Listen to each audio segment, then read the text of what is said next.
E na Europa, o destaque da política fica com o primeiro-ministro da Itália, Enrico Letta, que conquistou há pouco, por ampla maioria, a chamada moção de confiança, votada no Senado. Ele tinha pedido a votação depois que 5 ministros do partido do ex-premier Silvio Berlusconi abandonaram o governo de coalizão. Quem tem outras informações é a correspondente em Roma, Gina Marques. Gina, como é que foi essa votação? Alguma reviravolta por aí? Bom dia. Bom dia a todos. Olha, houve uma reviravolta sim, mas primeiro vamos ao resultado. O resultado foram 235 votos a favor do governo de Enrico Letta e 70 contrários. Agora, a respeito da reviravolta. A reviravolta partiu do senador e líder Silvio Berlusconi. E foi ele, como vocês bem lembraram, que mandou que os 5 ministros ligados a ele retirassem o apoio ao governo. O que houve? Ele, no começo da manhã, ele era contrário ao governo do Enrico Letta e depois, no final da manhã, ele resolveu votar a favor.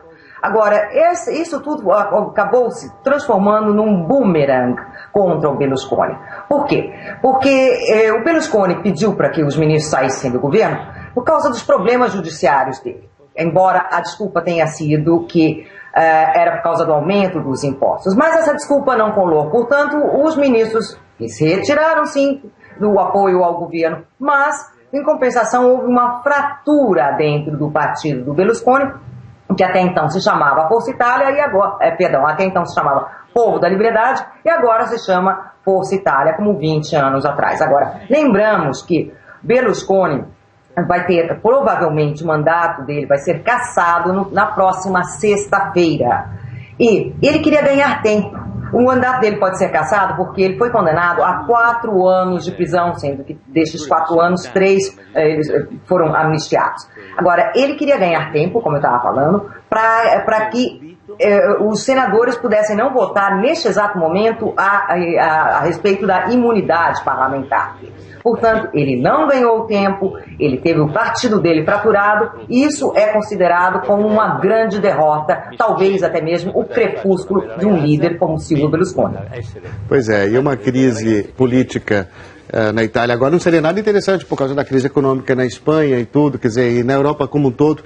Agora, Gina, esse foi um dos argumentos, por exemplo, de Enrique Letta, porque eu sei que ele fez um discurso antes, falou sobre os riscos que uma possível queda do governo dele poderia levar o país em relação à Europa.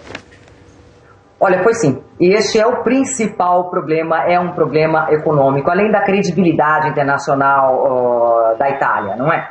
Agora, este problema econômico, considerem uma coisa, a Itália tem uma dívida pública de 2 trilhões de euros, ou seja, aproximadamente 6 trilhões de reais. É uma dívida pública enorme. O país está passando por reformas econômicas. A Europa exige que essas reformas sejam aplicadas.